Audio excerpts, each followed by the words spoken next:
So, welcome back, students. Once again, welcome to your LFS online classes. Today, in class 9, we are going to start with our second chapter, that is motion in one dimension.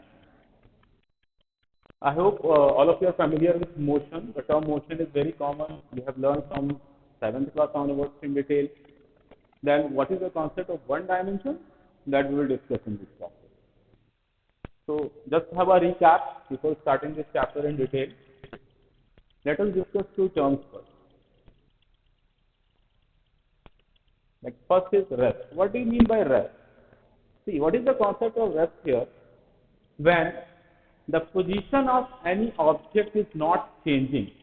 When the position of any object is not changing with respect to surroundings, then it is said to be at rest. Then it is said to be at rest. For example, suppose if there is any object which is at point A, when you have observed, say at time t1, when you have observed and you found that any object is at point A, after some interval of time t2, still you find that the object is at A only, and so on. T3, T4. After different interval of time, whenever we are observing, we find that the object is at the same place. It means it is not changing its position. It is not changing its position, then this object is said to be at rest. For example, if you have kept a book on any table,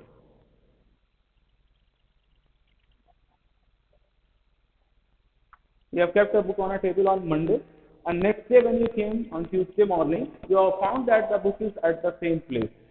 Then you can say that this book is at rest. So it means, see, when a body does not change its position with respect to time and surrounding, then it is said to be at rest.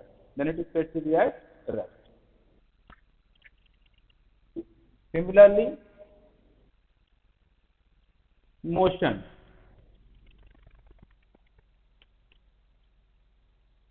Just vice versa, when an object changes its position with respect to time and surrounding, then it is said to be in motion. For example, there is an object at point A at time t1. When you have observed, then after time t2, you found that the object is at point B, and so on. It means its position is continuously changing with respect to time and surrounding. Then this object is said to be at rest, motion. This object is said to be in motion. So this is the concept of rest and motion. With respect to any surrounding, with respect to any reference frame, when we find that any object is changing its position, then we say that it is in motion. And if it is not changing its position, then it is said to be in rest. But actually, no object is absolutely in the state of rest or in motion. It depends upon the reference frame from where we are observing it. That's why we have a very important statement that rest and motion are relative terms.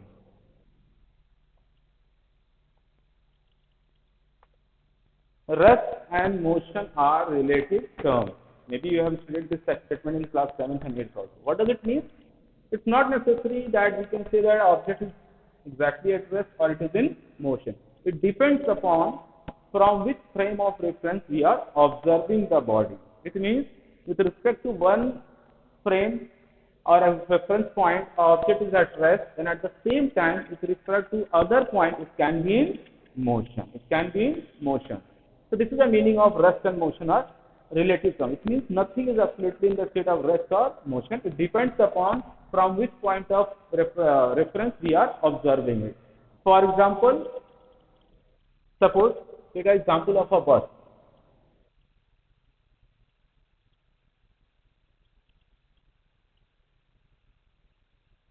And the bus is suppose moving on the road in this direction. Now, for all the people who are sitting inside the bus, for each other, they are at rest. It means within the bus, if we observe the different passengers, we can say that they all are at rest. But at the same time, if someone is observing them from roadside, then he will say that they all are in motion. They all are in motion. So this is what at the same time it refers to internal surrounding of the bus. The passengers are in the state of rest with respect to each other, and at the same time if someone is observing from outside, then he can say that they all are in motion in the direction in which the bus is moving. So this is what rest and motion is not absolute. It depends upon from which frame of reference we are observing. For example, if you take your school building, it is on this planet Earth, and whenever we observe this building by being on the surface of the Earth, we say that my school is in the state of rest. Why? Because when I come here on Monday, I find my school here only. Tuesday, Thursday, after 1 year, 2 year also, it is here only. It means the position of the school is not changing. But if someone is observing from the space, what he will say? He will say that the school is in motion, because the earth used to rotate on its own axis as well as also revolve around the sun.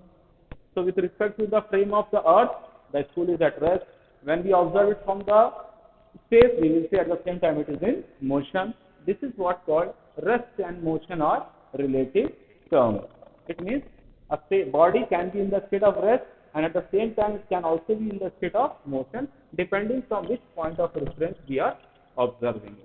So when a body is changing its position with respect to any surrounding, then it is said to be in motion, and if it is not changing, then it is said to be in the state of rest. Now there are some other terms also which are related to be discussed for the studying motion: scalar and vector quantities.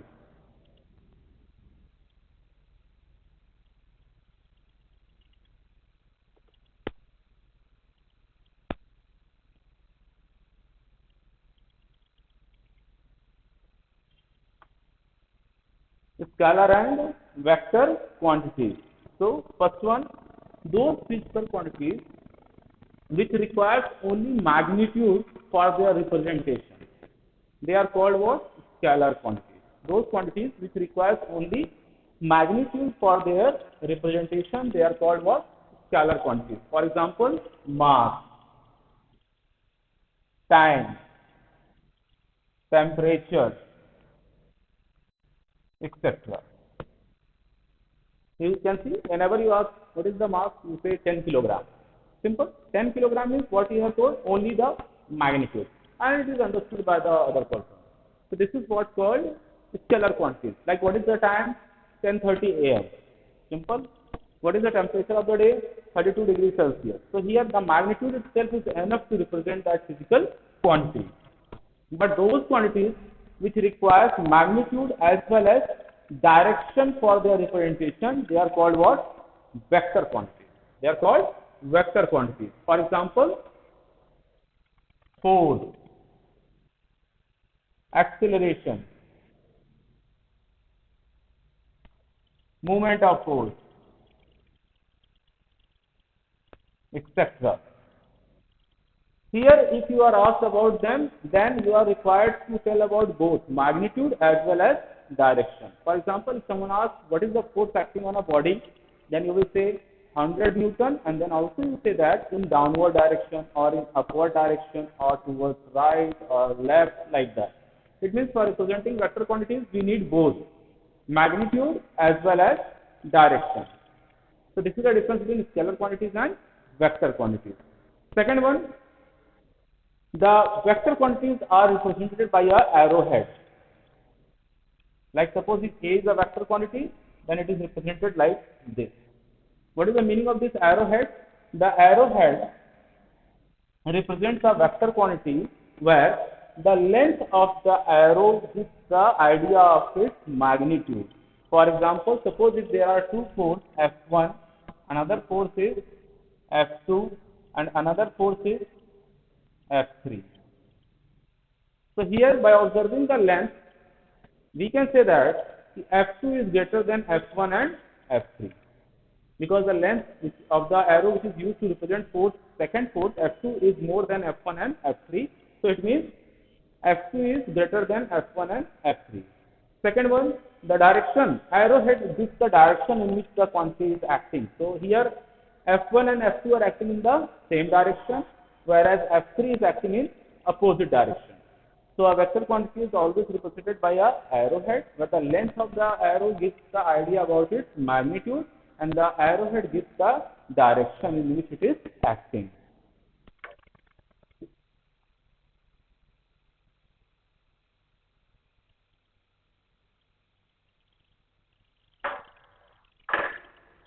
Now some common terms which are related with the study of motion.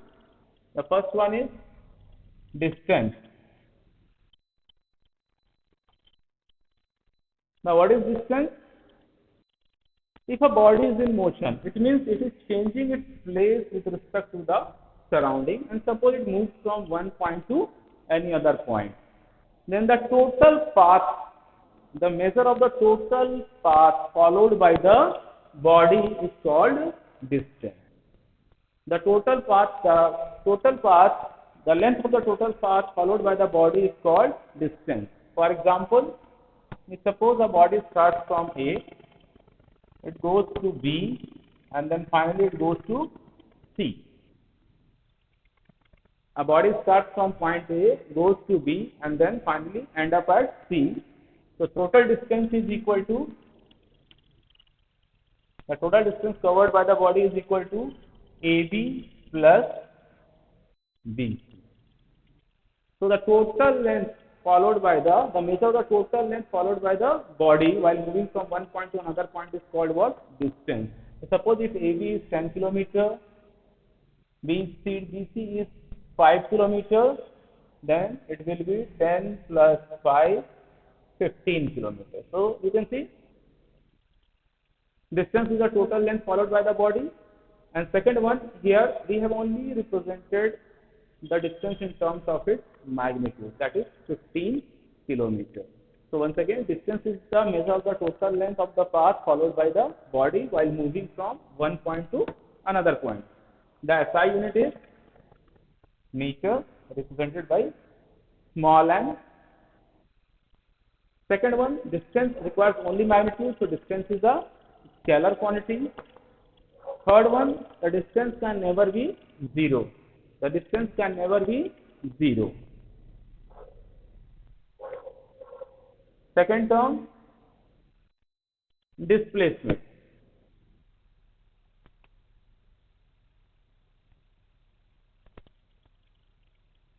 Now what is displacement? The shortest distance between the initial position and final position is called displacement. So if a body starts from A and goes to B and then again goes to end up at C, so distance was what? AB plus BC. The total length followed by the body, and displacement is the shortest distance between initial position and final. It means this is the displacement. So if someone asks you what is the displacement while the body is having this kind of movement, then you will say displacement is equal to AC, where the arrowhead shows the direction in which the body displacement is there. So A to C. So this is the measure of this length will give the magnitude, and this is the direction. So displacement is a vector quantity. It requires magnitude as well as direction. So suppose if this path followed is rectangular, right angle triangular, then you can use Pythagoras theorem and you can find out the length of AC. And suppose it is coming under root square of 10 will be, displacement will be 10 whole square plus 5 whole square.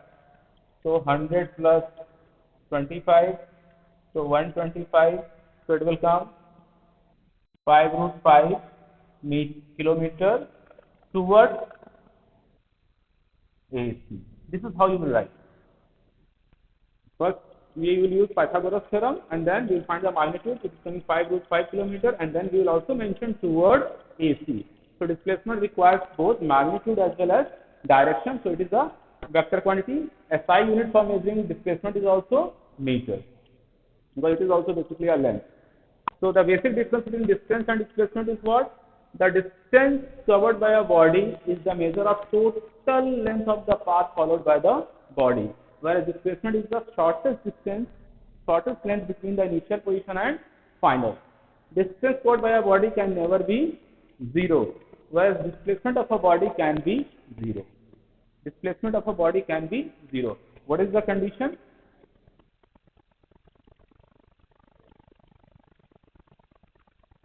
Let us take an example. Suppose if a body starts from A and goes to B and covers a distance of 10 kilometers. So in this condition, the distance is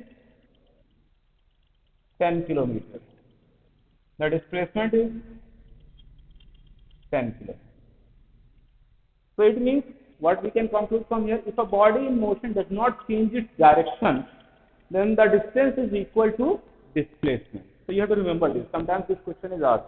When displacement is equal to distance. So when a body moves such that it is not changing the direction. If the body direction of motion is not changing, then distance is always equal to displacement. Second condition, suppose if a body go from A to B and then return back to C, 3 kilometers. Return back to C, 3 kilometers. That distance is AB plus BC, so 13 kilometers.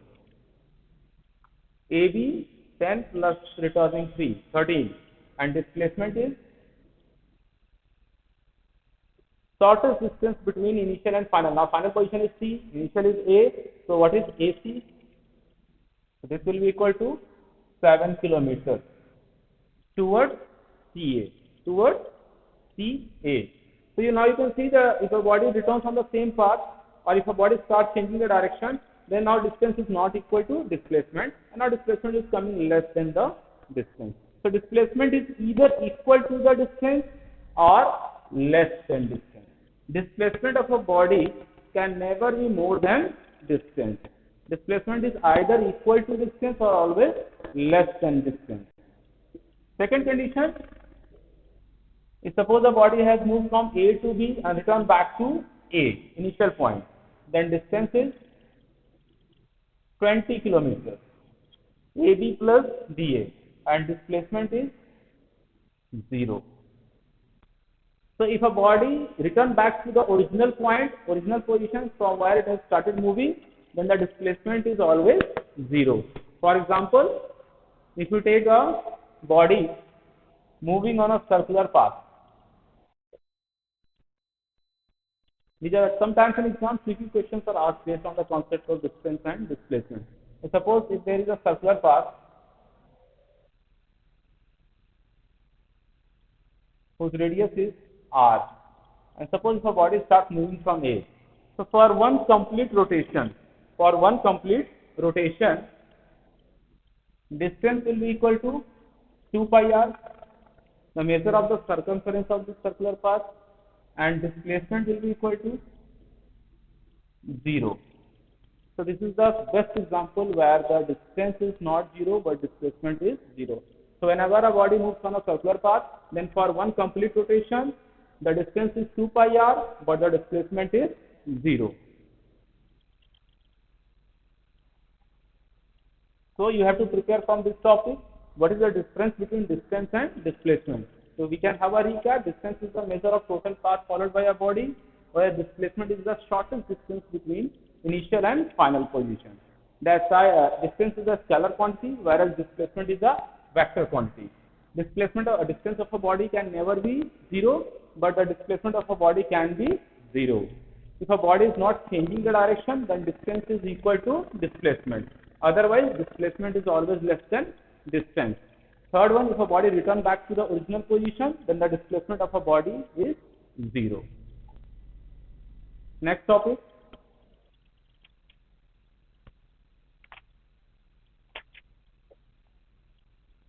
Speed.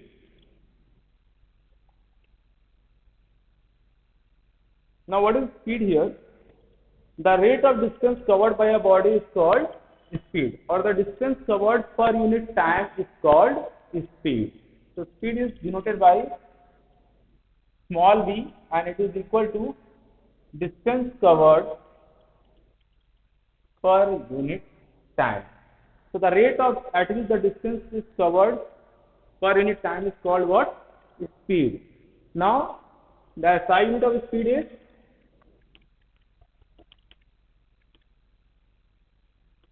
meter per second. Because the SI unit of distance is meter, time is second, so the SI unit of speed is meter per second. And speed is the measure of rate of distance covered by a body. Rate of distance covered by a body. Now here, just like distance, it is measured as the rate of change of distance per unit time. So speed is also a scalar quantity. Speed of a body can never be zero. Speed of a body can never be negative if a body is in motion. Second one, uniform motion.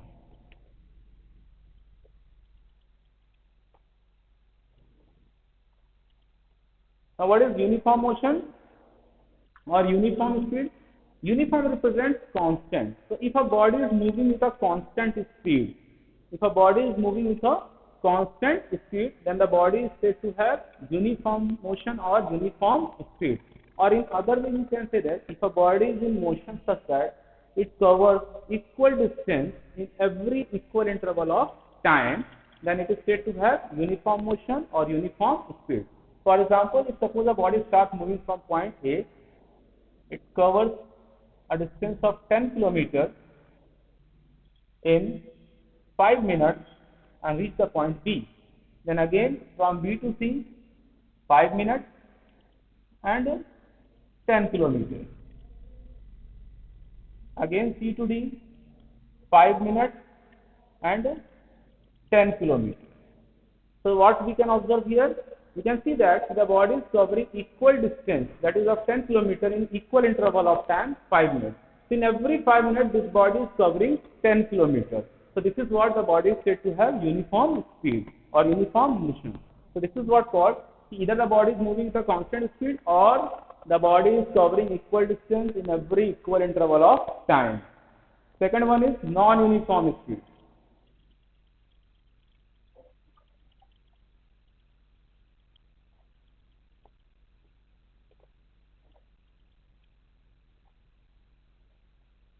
Now what is non-uniform speed basically here?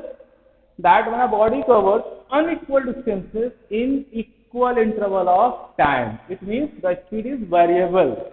During the course of motion of the body, the speed is continuously changing. So this is the reason why the body is covering unequal distance in equal interval of time. Suppose the body starts from A and moves to B in 5 minutes and covers 15 kilometers. Then B to C, 5 minutes and covers 10 kilometers. Then C to D, 5 minutes, 12 kilometers. So here you can see, in every equal interval of 5 minutes, the body is covering different distances, unequal, 15, 10 and 12 kilometers. It means the body is said to have non-uniform speed or variable speed. It means the body speed is not constant, it is changing. So this is what the body is said to have non-uniform speed. So the example of a uniform speed is what? A rotating fan. The blades of a rotating fan, they used to have uniform speed. And like when you are riding a bike in a market, then you used to have variable speed. Sometimes you get an open path, you will move faster. If there is a traffic, you will stuck, you will slow down, you will stop. So these are the examples of uniform and non-uniform or variable speed. So up till here, we have discussed what is motion and rest, how the rest and motion are called relative terms, scalar and vector quantities. Then we have discussed some terms related with the study of motion, that is distance, displacement, difference between distance and displacement, and then speed, and then types of speed, that is uniform and non-uniform. So up till here, you go with the topics what we have discussed. Then in our next video, we will move with the different type of velocities. Thank you.